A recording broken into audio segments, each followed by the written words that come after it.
Hello everyone, आप सभी का बहुत बहुत स्वागत है हमारे इस चैनल रुपेश ऑन ड्यूटी पे।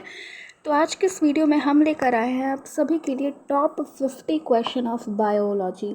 ठीक है, जो आप सभी का 3 दिन बाद से एग्ज़ाम है आरआरबी एनटीपीसी का, तो ये क्वेश्चन बायो के मतलब रट लेना, राइट। क्योंकि इससे बहुत सारे क्वेश्चंस आपको देखने को मिलेंगे 1 to 1। ठीक है, तो इसमें मैंने सारी चीज़ें कवर करी है। ये टॉप 50 क्वेश्चन का मैंने सीरीज़ बनाया जिसका ये पार्ट 1 है। इसमें 25 क्वेश्चन मैं आपको कवर कराऊंगी। तो हर एक क्वेश्चन को अच्छे से समझना, विद फुल एक्सप्लेनेशन मैं यहाँ पर करा रही हूँ। तो पेन कॉपी लेकर बैठना, जो चीज़ें मैं नोट कराऊंगी नोट करना, and trust me 1 to 1 direct question आपको देखने को मिलेंगे एग्ज़ाम में। ठीक है, तो चलो वीडियो को स्टार्ट करते हैं। वीडियो पसंद आती है तो एज़ यूजुअल वीडियो को लाइक करना, चैनल को सब्सक्राइब करना अगर न्यू हो तो, और कमेंट में ज़रूर बताना कि आपको ये सीरीज़ और ये क्वेश्चन कैसे लगे। ठीक है, तो चलिए स्टार्ट करते हैं। यहाँ पर क्वेश्चन नंबर फर्स्ट बोल रहा है, मानव यकृत और पेशियों के ऊतकों में संग्रहित ऊर्जा मुख्यतः किस कार्बोहाइड्रेट के रूप में होती है? In what form is the stored energy primarily found in human liver and muscle tissue? इसका आंसर के लिए मैं आपको 3 सेकंड दे रही हूँ, आप बताओ। ओके, सो इसका करेक्ट आंसर है option number 1, that is glycogen. देखो, हम सभी जानते हैं जो भी एनर्जी स्टोर हो रही होती है, स्टोर एनर्जी की अगर मैं बात करूँ तो ये प्लांट्स में अलग होती है और एनिमल्स में अलग होती है। ठीक है, मैं डिटेल में यहाँ पर बताती हूँ, 1 सेकेंड। ओके, सो अगर मैं स्टोर एनर्जी की बात करूँ, ठीक है, तो प्लांट्स में अलग होती है, एनिमल्स में अलग होती है। प्लांट्स की अगर मैं बात करूँ तो प्लांट्स में स्टार्च के फॉर्म में, 1 सेकेंड, प्लांट्स में स्टार्च के फॉर्म में देखने को मिलती है, एंड एनिमल्स में हमें ग्लाइकोजन के फॉर्म में देखने को मिलती है। जो हमारा क्वेश्चन था, ग्लाइकोजन के फॉर्म में, राइट। इतना क्लियर हुआ? देखो, अगर मैं कार्बोहाइड्रेट की बात करूँ, कार्बोहाइड्रेट की, हम सभी जानते हैं कार्बोहाइड्रेट जो होता है वो इंस्टेंट एनर्जी सोर्स होता है। ठीक है, जिसमें ग्लूकोज आते हैं हमारे, ग्लूकोज के अलावा फ्रक्टोज आ जाता है, बहुत सारी चीज़ें आती है कार्बोहाइड्रेट में, ग्लूकोज, फ्रक्टोज, माल्टोज, इसके अलावा galactose, sucrose, lactose, glycogen, cellulose, बहुत सारी चीज़ें आती है। ग्लूकोज जिसे हम लोग ब्लड शुगर बोलते हैं, ठीक है, ब्लड शुगर बोलते हैं। फ्रक्टोज की अगर मैं बात करूँ तो फ्रूट शुगर इसे हम बोलते हैं। ठीक है, माल्टोज की बात करूँ तो ग्लूकोज और ग्लूकोज से मिलकर बनता है माल्टोज। गैलेक्टोज ब्रेन शुगर होती है। तो ये सारी कार्बोहाइड्रेट के फॉर्म होते हैं। ओके, तो यहाँ पर हमारा क्वेश्चन क्लियर हुआ कि किस फॉर्म में स्टोर एनर्जी होती है ह्यूमंस पे, तो वो हो जाएगा ग्लाइकोजन। स्टार्च प्लांट में होती है, ठीक है, स्टार्च प्लांट्स में होती है। सुक्रोज नहीं होती, सेलुलोज नहीं होती, ये कार्बोहाइड्रेट के फॉर्म होते हैं। ओके, बढ़ते हैं नेक्स्ट क्वेश्चन की तरफ। नेक्स्ट क्वेश्चन है, निम्नलिखित में से कौन सा पादप उत्तक सरल उत्तक का एक प्रकार नहीं है? सरल उत्तक का एक प्रकार नहीं है। ठीक है, which of the following plant tissue, ठीक है, plant tissue is not a type of simple tissue. ठीक है, अगर मैं बात करूँ आपको प्लांट टिश्यूज़ के बारे में, तो 2 टाइप्स के होते हैं प्लांट टिश्यू, 2 टाइप्स के होते हैं। एक होते हैं मेरिस्टेमेटिक, जिसे हम विभाज्योतक बोलते हैं, जो डिवाइड कर रहे होते हैं, जिसमें हमारा आता है एपिकल आ गया, इसके अलावा लेटरल आ गया, इसके अलावा इंटर कैलरी आ गया। ठीक है, इंटर कैलरी आ गया, ये सारी चीज़ें। और दूसरे होते हैं हमारे परमानेंट टिश्यू। ठीक है, सब सारे जानते हैं परमानेंट टिश्यू मीन्स स्थायी जो उत्तक होते हैं, जो विभाजित नहीं होते हैं। तो अगर मैं बात करूँ परमानेंट टिश्यू की, तो ये 2 टाइप्स के होते हैं। एक होते हैं सिंपल और एक होते हैं, 1 सेकेंड, परमानेंट टिश्यू की बात करूँ तो एक होते हैं सिंपल और एक होते हैं कॉम्प्लेक्स। ठीक है, सिंपल में हमारा कौन कौन सा आ जाएगा? Parenchyma, collenchyma, sclerenchyma. ठीक है, कॉलेनकाइमा जो फ्लेक्सिबिलिटी लचीलापन देते हैं। ठीक है, स्क्लेरेनकाइमा डेड होता है जो कि मजबूती देता है। ठीक है, अगर मैं कॉम्प्लेक्स की बात करूँ, ठीक है, तो कॉम्प्लेक्स में होता है जाइलम और फ्लोएम। जाइलम जो वाटर का ट्रांसपोर्ट करता है, फ्लोएम जो फूड का ट्रांसपोर्ट करता है, और ये दोनों वेस्कुलर सिस्टम होते हैं, संवहन तंत्र जिसे हम बोलते हैं। अब जाइलम के 4 टाइप्स होते हैं, xylem fiber, xylem parenchyma, tracheids and vessels. जो ट्रैकिट्स और वेजल्स होते हैं जाइलम के, वो पानी को कंडक्ट करते हैं बेसिकली। इसका क्वेश्चन भी आगे आएगा, तो वहाँ पर मैं एक बार फिर बताऊंगी। ओके, सो यहाँ पर बोल रहा है कि निम्नलिखित में से कौन सा पादप उत्तक सरल उत्तक का एक प्रकार नहीं है। सरल उत्तक सिंपल टिश्यू नहीं है। ओके, सो इसका क्या हो जाएगा आंसर? मैंने आपको भी बताया स्क्लेरेनकाइमा जो होता है वो सिंपल टिश्यू होता है। ठीक है, ये तो होता है। जाइलम की बात करो तो जाइलम नहीं होता है, जाइलम एक कॉम्प्लेक्स टिश्यू होता है, जाइलम एंड फ्लोएम। इसके अलावा पेरेन्काइमा भी होता है, कॉलेनकाइमा भी होता है। ठीक है, तो यहाँ पर ऑप्शन नंबर बी करेक्ट हो जाएगा।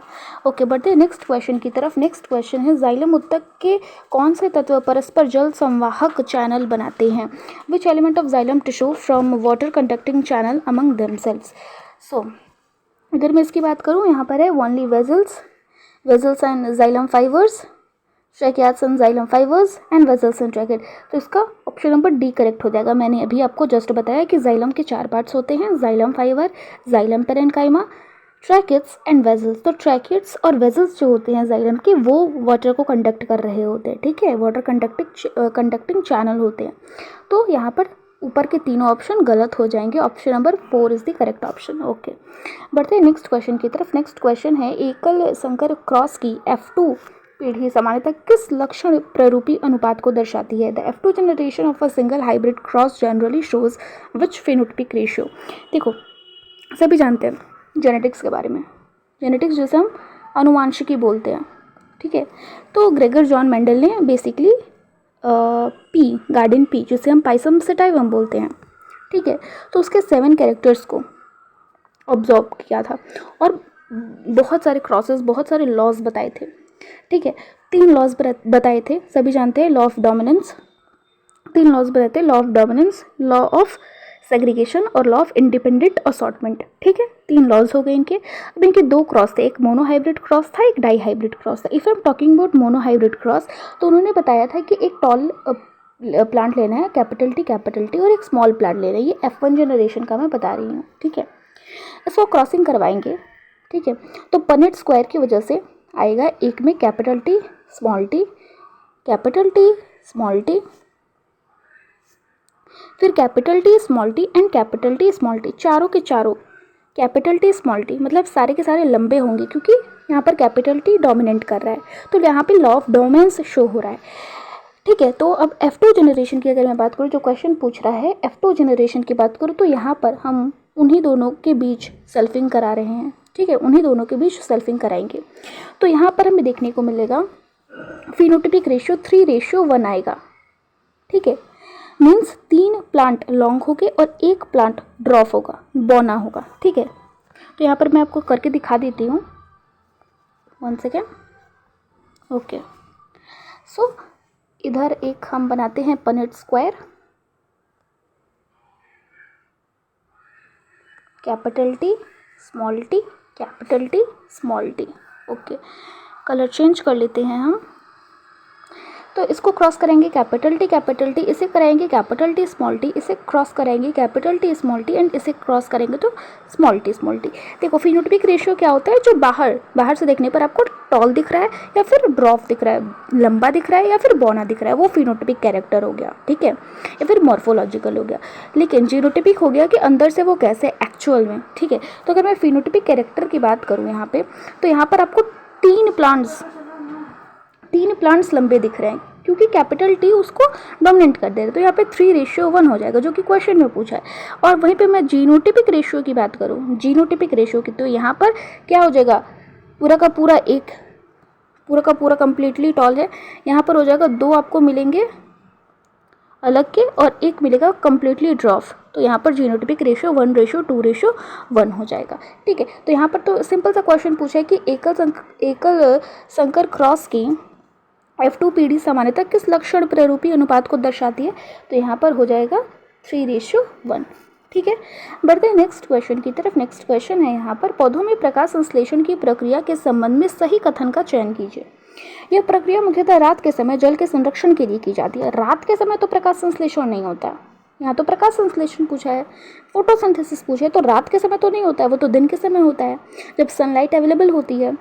ये प्रकाश ऊर्जा को रासायनिक ऊर्जा में परिवर्तित करता है, तो हाँ, ये लाइट एनर्जी को केमिकल एनर्जी में कन्वर्ट कर देता है। क्या ये माइटोकॉन्ड्रिया में होता है, तो नहीं, माइटोकॉन्ड्रिया में नहीं होता, हरित लवक में होता है। इसमें ऊर्जा उत्पन्न करने के लिए ग्लूकोज का भंजन होता है, मतलब ब्रेक डाउन ऑफ ग्लूकोज होता है। नहीं, ग्लूकोज का ब्रेक डाउन नहीं होता है, बल्कि ग्लूकोज का फॉर्मेशन होता है। This is the anabolic process. ठीक है, ये एक एक्सोथर्मिक प्रोसेस भी है, क्योंकि इसमें एनर्जी रिलीज हो रही होती है। ठीक है, ओके, इसे डिटेल में अगर मैं बात करूँ, सो फॉर एग्जाम्पल, ये हमारा प्लांट है। ठीक है, प्लांट है and this is our sun.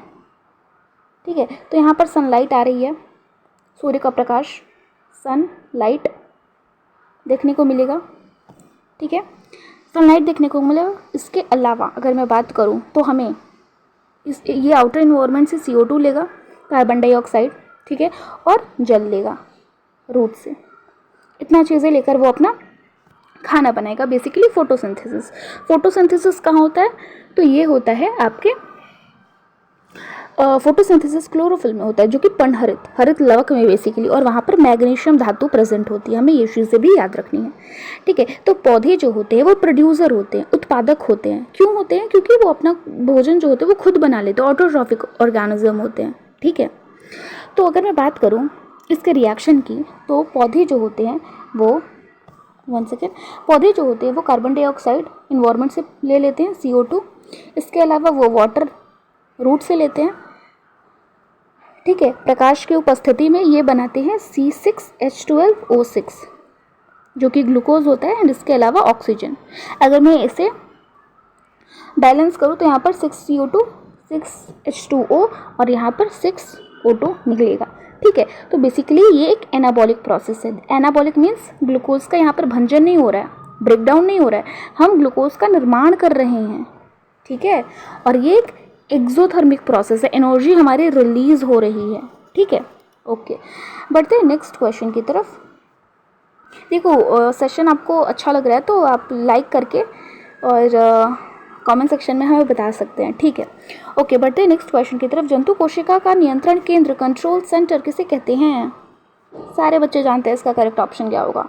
Nucleus होता है मैम, क्योंकि न्यूक्लियस ही ऐसा सेल का ऑर्गन होता है, ऐसा पार्ट होता है जो सारी चीज़ों को कंट्रोल करता है। ठीक है, माइटोकॉन्ड्रिया नहीं होता। माइटोकॉन्ड्रिया तो ATP बनाता है, energy currency of the cell होता है, power house of the cell होता है।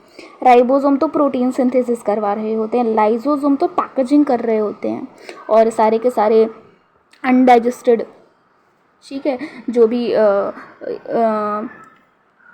हार्मफुल चीज़ें होती हैं उसे निकालने में मदद करते हैं। ठीक है, तो यहाँ पर करेक्ट ऑप्शन न्यूक्लियस हो जाएगा। ओके, बढ़ते हैं नेक्स्ट क्वेश्चन की तरफ। जंतु कोशिका में ऊर्जा उत्पादन का कार्य कौन सा कोशिकांग करता है?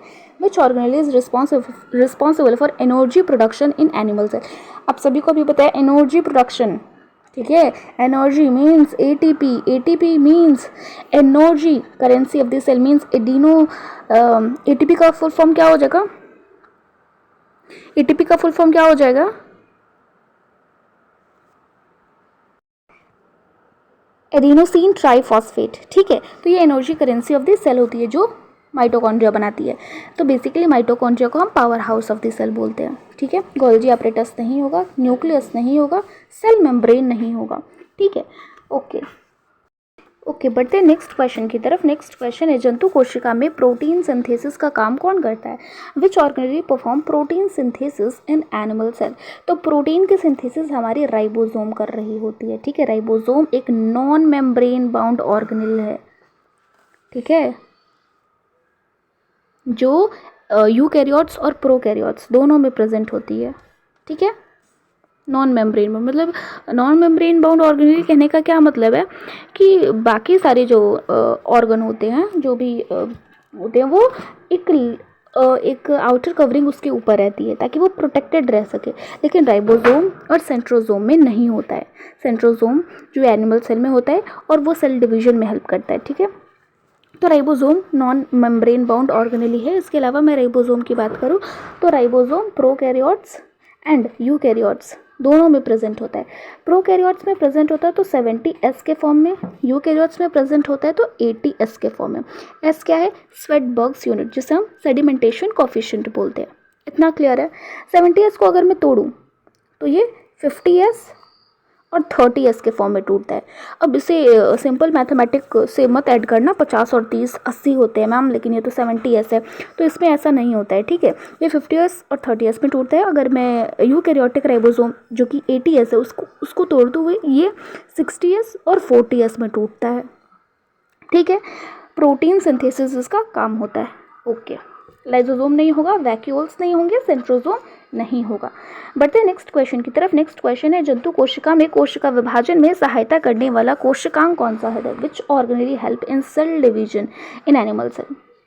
मैंने आपको बताया है सेंट्रोसोम और राइबोसोम ऐसे ऑर्गेनली होते हैं जो कि नॉन मेम्ब्रेन बाउंड होते हैं। रट लो, ठीक है, बहुत बार क्वेश्चन आते हैं। तो यहाँ पर सेल डिवीजन में हेल्प करते हैं हमारे सेंट्रोसोम, जो कि also non membrane bound organelle केवल और केवल एनिमल सेल में प्रेजेंट होगा, प्लांट सेल में प्रेजेंट नहीं होते हैं, ठीक है। क्लियर है? गोल्जी अपरेटस नहीं होता है, सेल डिवीजन में हेल्प नहीं करता है। माइटोकॉन्ड्रिया तो एनर्जी बेसिकली एटीपी प्रोड्यूस करता है। एंडोप्लाज्मिक रेटिक्यूलम भी नहीं होगा। ओके, बढ़ते हैं नेक्स्ट क्वेश्चन की तरफ। जंतु कोशिका में अपशिष्ट पदार्थों के पाचन का काम कौन करता है? Which organelle is responsible for digestion of waste material in animal cell? अभी मैंने आपको बताया लाइसोसोम होता है। लाइसोसोम के पास हाइड्रोलाइटिक एंजाइम्स होती हैं, ठीक है, जो कि बहुत इफेक्टिव होती हैं। तो हमें ये चीज़ें भी याद रखनी है, ठीक है। तो अपशिष्ट पदार्थों के पाचन के लिए लाइसोसोम होता है। न्यूक्लियस नहीं होगा, राइबोसोम नहीं होगा, क्लोरोप्लास्ट नहीं होगा। ओके, बढ़ते हैं हम नेक्स्ट क्वेश्चन की तरफ। नेक्स्ट क्वेश्चन है, कौन सा हार्मोन कैल्शियम के स्तर को नियंत्रित करता है? Which hormone regulate the calcium level in blood? So insulin नहीं होगा। इंसुलिन तो पैनक्रियाज से निकलता है, ठीक है। पैनक्रियाज में बेसिकली पैनक्रियाज से निकलता है। पैराथायरॉयड हार्मोन इसका करेक्ट ऑप्शन हो जाएगा। थायरोक्सिन नहीं होगा, एड्रीनलिन नहीं होगा। बेसिकली देखो, अगर मैं पैराथायरॉयड हार्मोन की बात करूं, अगर मैं पैराथायरॉयड हार्मोन की बेसिकली ग्लैंड की बात करूं तो ये थायरॉयड ग्लैंड के पीछे होता है, ठीक है। पैराथायरॉयड ग्लैंड की अगर मैं बात करूं तो ये थायरॉयड ग्लैंड के पीछे होता है, जो कि कैल्शियम को रेगुलेट करता है। कैल्शियम को रेगुलेट करता है। अगर कैल्शियम ज़्यादा हो गई तो हमें ऑस्टियोपोरोसिस देखने को मिलेगी। ऑस्टियोपोरोसिस क्या है? बेसिकली जब बोन में कैल्शियम का अमाउंट ज़्यादा हो जाता है तो बोन्स में हमारी छेद हो जाती है, ठीक है, जिसे हम ऑस्टियोपोरोसिस बोलते हैं। और इसके अलावा किडनी में स्टोन हो जाता है। लेकिन कैल्शियम के अमाउंट कम होने से क्या होता है, ये आप लोग कमेंट सेक्शन में बताइए, ठीक है। तो पैराथायरॉयड हार्मोन जो होते हैं, जैसे हम लोग पैराथॉर्मोन बोलते हैं, तो वो कैल्शियम को रेगुलेट करता है। ओके, इसके अलावा मैं बात करूँ इंसुलिन की, ठीक है। तो इंसुलिन जो होते हैं वो पैनक्रियाज से निकलते हैं, ठीक है। पैनक्रियाज एक ऐसा ग्लैंड है जो कि मिक्स्ड है। मिक्स्ड मीन्स ये एंडोक्राइन भी होते हैं, एक्सोक्राइन भी होते हैं, ठीक है। अंतःस्रावी भी होते हैं, बहिःस्रावी भी होते हैं, ठीक है। तो पैनक्रियाज जो होते हैं वो आपको दो हार्मोन प्रोड्यूस करते देखेंगे, एक इंसुलिन और एक ग्लूकागॉन। एक इंसुलिन और एक ग्लूकागॉन। देखो, इंसुलिन क्या होता है, जब ब्लड में शुगर जो होती है वो बहुत ज़्यादा डाउन हो जाती है, और ग्लूकागॉन में ब्लड की जो शुगर होती है बहुत ज़्यादा हो जाती है, ठीक है। तो इस वजह से ये होता है। ओके, तो बढ़ते हैं नेक्स्ट क्वेश्चन की तरफ। नेक्स्ट क्वेश्चन है, पीनियल ग्लैंड द्वारा कौन सा हार्मोन स्रावित किया जाता है? Which hormone is secreted by the pineal gland?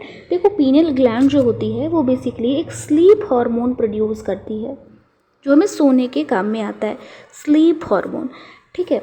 तो वो स्लीप हार्मोन और कोई नहीं बल्कि मेलाटोनिन होता है, ठीक है, तो ये चीज़ें हमें याद होनी चाहिए। ओके, बढ़ते हैं नेक्स्ट क्वेश्चन की तरफ। नेक्स्ट क्वेश्चन है हमारा, अधिवृक्क ग्रंथि जिसे हम एड्रीनल ग्लैंड बोलते हैं कि बाहरी भाग कॉर्टेक्स जिसे हम बोलते हैं, बाहरी भाग कॉर्टेक्स होता है, आंतरिक भाग मेड्यूला होता है। ठीक है, तो कॉर्टेक्स से कौन सा हार्मोन निकलता है? Which hormone is secreted by the cortex of adrenal gland? Okay, इसे हम डिटेल में देखें तो जो एड्रिनल ग्लैंड होती है बेसिकली वो हमारी किडनी के ऊपर प्रेजेंट होती है। 2 किडनी होती है हमारी, तो यहाँ पर एड्रिनल ग्लैंड प्रेजेंट होती है। तो इसके आउटर पार्ट को कॉर्टेक्स बोलते हैं, इनर पार्ट को मेड्यूला बोलते हैं। कॉर्टेक्स वाला जो होता है वो बेसिकली 3 हार्मोन को सिक्रीट करता है। अब वो कौन कौन से हार्मोन्स होते हैं अगर मैं नाम लूँ तो वो हार्मोन्स होते हैं basically, number first cortisol, number second aldosterone और number third steroidal hormone. Okay, cortisol जो होते हैं वो स्ट्रेस हार्मोन होते हैं, एल्डोस्टेरॉन जो होते हैं वो सॉल्ट रिटेनिंग हार्मोन होते हैं, और स्टेरॉयडल हार्मोन जैसे एस्ट्रोजन, प्रोजेस्टेरॉन, टेस्टोस्टेरॉन, ये सारी चीज़ें आ गई। ओके, तो यहाँ पर क्वेश्चन वही पूछा है कि अधिवृक्क ग्रंथि एड्रिनल ग्लैंड के बाहरी भाग कॉर्टेक्स में कौन सा हार्मोन निकलता है? तो यहाँ पर करेक्ट ऑप्शन हो जाएगा कॉर्टिसोल, नंबर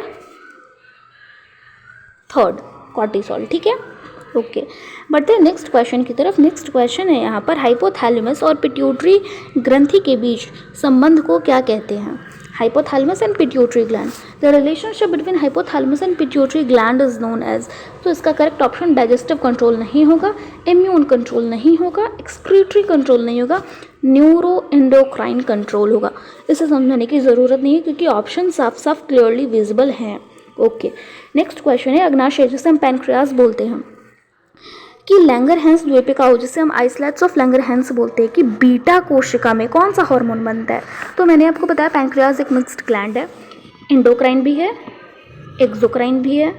ठीक है, हार्मोन्स भी सिक्रेट कर रहे होते हैं, एंजाइम्स भी सिक्रेट कर रहे होते हैं। तो इसकी जो बीटा सेल्स होती है बेसिकली वो इंसुलिन हार्मोन को स्रावित करती है। इंसुलिन हार्मोन जो कि ब्लड में शुगर को, जब ब्लड में शुगर बहुत कम मात्रा में होता है तो इंसुलिन की वजह से ही। ठीक है, तो इसका करेक्ट ऑप्शन यही हो जाएगा ग्लूकागॉन। ब्लड में शुगर जब ज़्यादा रहता है तब ग्लूकागॉन होता है। ठीक है, बढ़ते नेक्स्ट क्वेश्चन की तरफ। केवल महिलाओं में होने वाली निम्नलिखित में से किसे जन्मजात डिंब ग्रंथि अल्पवर्धन सिंड्रोम, जिसे हम कंजेनाइटल ओवेरियन हाइपोप्लेशिया सिंड्रोम बोलते हैं, के रूप में पाया जाता है? Which of the following is also known as congenital ovarian hypoplasia syndrome and occurs only in female? देखो, अगर मैं बात करूँ फीमेल्स की, अगर मैं बात करूँ नॉर्मल फीमेल की, तो सभी जानते हैं 46 नंबर ऑफ क्रोमोसोम होते हैं, चाहे वो मेल हो चाहे वो फीमेल हो। 46 में से 44 जो होते हैं वो ऑटोसोम्स होते हैं, सभी में पाए जाते हैं, उससे ही बेसिकली सारे कैरेक्टर्स डिसाइड होते हैं। और 2 जो क्रोमोसोम होता है, तो फीमेल्स की अगर मैं बात करूँ तो XX होता है, मेल्स में XY होता है। ठीक है, मेल में 44 प्लस यहाँ पर XY होता है, तो 44 प्लस XX ये दोनों मिलकर बनाते हैं 46 नंबर ऑफ क्रोमोसोम। ठीक है, तो अगर मैं बात करूँ टर्नर सिंड्रोम की, तो इस कंडीशन में क्या होता है, ये केवल और केवल फीमेल्स में दिखाई देंगे, only in females, Turner syndrome, याद रखना। ठीक है, तो टर्नर सिंड्रोम में क्या होता है कि यहाँ पर 44 तो प्रेजेंट होगा ही, लेकिन यहाँ पर 2 X प्रेजेंट नहीं होगा, एक ही X प्रेजेंट होता है। ठीक है, तो टोटल नंबर ऑफ क्रोमोसोम 45 रहते हैं, तो ये होता है टर्नर सिंड्रोम। ठीक है, और अगर मैं बात करूँ क्लाइनफिल्टर सिंड्रोम की, तो ये मेल्स में होते हैं। मेल्स में बेसिकली 44 ऑटोसोम्स और 2 आपके सेक्स क्रोमोसोम होते हैं, X एंड Y। तो यहाँ पर क्लाइनफिल्टर सिंड्रोम में एक X एक्स्ट्रा आ जाता है। ठीक है, तो ये क्लाइनफिल्टर सिंड्रोम कहलाते हैं। तो क्लाइनफिल्टर सिंड्रोम केवल और केवल मेल्स में होगा, पुरुषों में होगा। ओके, तो यहाँ पर क्वेश्चन में बोल रहा है कि केवल महिलाओं में होने वाली, ठीक है, केवल महिला में होने वाली निम्नलिखित में से किसे जन्मजात कंजेनाइटल ओवेरियन हाइपोप्लेशिया सिंड्रोम बोलते? तो इसका आंसर टर्नर सिंड्रोम हो जाएगा। क्लाइनफिल्टर सिंड्रोम मैंने आपको बता दिया केवल मेल्स में आपको दिखेगा। ठीक है, एक X एक्स्ट्रा आ जाता है। ओके, बढ़ते नेक्स्ट क्वेश्चन की तरफ। उस रक्त विकार का नाम बताइए जो हीमोग्लोबिन के उत्पादन को कम कर देता है। ठीक है, तो इसका करेक्ट ऑप्शन हो जाएगा option number D, that is thalassemia. ठीक है, सभी बच्चे जानते हैं थैलेसीमिया में हीमोग्लोबिन में जो बीटा सेल्स होती हैं वही डैमेज हो जाती हैं। ठीक है, तो थैलेसीमिया बीमारी हमें देखने को मिलती है। ओके, नेक्स्ट क्वेश्चन है, निम्नलिखित में से किस प्रक्रिया द्वारा पौधे पत्तियों के किनारों या मार्जिन पर स्थित जलरंध्र नामक संरचनाओं से जल मुक्त करते हैं। बेसिकली जब हम ज़्यादा पौधों को पानी दे देते हैं तो पत्तियाँ जिनके छोटे छोटे छिद्र होल्स प्रेजेंट होते हैं, जिसे हम स्टोमाटा बोलते हैं, राइट, तो वहाँ पर जब हम ज़्यादा पानी दे देते हैं पौधों में तो वो पत्तियों के थ्रू, ठीक है, वो ओस की बूंदों, जैसे हम बिंदु स्राव या फिर गटेशन बोलते हैं, ये वर्ड याद रखना बहुत इंपॉर्टेंट है और बहुत बार पूछा गया, गटेशन। ठीक है, तो उसके थ्रू ये पानी को रिलीज करती हैं। ठीक है, तो हमें ये चीज़ें पता होनी चाहिए, बाकी ऑप्शंस गलत हो जाएंगे। ओके, बढ़ते हैं नेक्स्ट क्वेश्चन की तरफ। नेक्स्ट क्वेश्चन है, निम्नलिखित में से कौन सा विकल्प पादप कोशिका में संग्रहित वसा को शर्करा में रूपांतरित करने के लिए उत्तरदायी है? Which of the following is responsible for converting stored fat into sugar in plant cell? ठीक है, जो फैट को शुगर में कन्वर्ट करती है वो और कोई नहीं बल्कि ग्लाइऑक्सीजोम होती है। राइबोसोम तो प्रोटीन सिंथेसिस कर रही होती है, गोल्जी बॉडी तो पैकेजिंग कर रही होती है, ऑक्सीजोम भी नहीं होगा यहाँ पर, glyoxysome is the correct option. Okay, next question है, निम्नलिखित में से किसी आमतौर पर विटामिन B3 की गंभीर कमी के कारण होने वाली 4D बीमारी, 4D's डिजीज जिसे हम बोलते हैं, उसके रूप में जाना जाता है? Which of the following is commonly known as the 4D disease caused by severe deficiency of vitamin B3? तो इसका करेक्ट ऑप्शन हो जाएगा पेलेग्रा। ठीक है, अगर मैं बात करूँ पेलेग्रा डिजीज़ की तो डिटेल में यहाँ पर समझते हैं।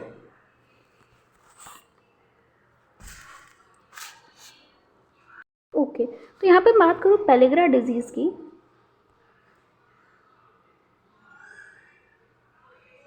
पेलेग्रा डिजीज़ की, तो ये बेसिकली विटामिन B3 जिसे हम लोग नियासिन बोलते हैं, क्या बोलते हैं, नियासिन, तो उसकी कमी से होता है। ठीक है, इतना क्लियर है। और 3D और 4D सिम्टम्स देखने को मिलते हैं। बेसिकली 3D और 4D सिम्टम्स क्या होते हैं, 3D और 4D सिम्टम्स? तो चलिए, पहला D होता है दैट इज डर्माटाइटिस। पहला D क्या होता है, डर्माटाइटिस, जिसे हम लोग क्या बोलते हैं, त्वचा रोग बोलते हैं। नंबर सेकेंड D होता है डायरिया। डायरिया क्या होता है, दस्त होता है बेसिकली। नंबर थर्ड D होता है डिमेंशिया। ठीक है, डिमेंशिया जैसे हम बोलते हैं यादाश्त थोड़ी थोड़ी भूलने लगते हैं हम कोई भी चीज़, या फिर चिड़चिड़ापन होता है, ये सारी चीज़ें, और इसके सिम्टम्स बहुत ज़्यादा बढ़ गए तो नंबर फोर्थ डेथ हो जाती है। तो ये है हमारी 3D और 4D। ठीक है, 3D ये है और 4D ये है। ओके, तो पेलेग्रा के बारे में क्लियर हुआ सारी चीज़ें। ओके, गॉइटर किसकी कमी से होता है, आयोडीन की कमी से होता है, आयोडीन की कमी से, सारे बच्चे जानते हैं। हाइपोग्लाइसीमिया इसका नहीं होगा, बेरी तो विटामिन B1 की कमी से होता है। ठीक है, pellagra is the correct option. बढ़ते नेक्स्ट क्वेश्चन की तरफ। वह जनन जिसमें एक ही जनक संतान उत्पन्न करने में सक्षम होता है क्या कहलाता है? What is the reproductive method called in which single parent is capable of producing offspring? So इसका आंसर सभी जानते हैं, सेक्सुअल रिप्रोडक्शन नहीं होगा। सेक्सुअल रिप्रोडक्शन में क्या होता है, 2 गैमेट्स चाहिए होते हैं बेसिकली, एक मेल होता है एक फीमेल होता है, मेल से स्पर्म आता है और फीमेल से ओवम आ रही होती है। ठीक है, तो ये दोनों के इनके जाइगोट मिलते हैं और फर्टिलाइजेशन होता है। ठीक है, तो ना ही फर्टिलाइजेशन होगा ना ही सेक्सुअल रिप्रोडक्शन होगा।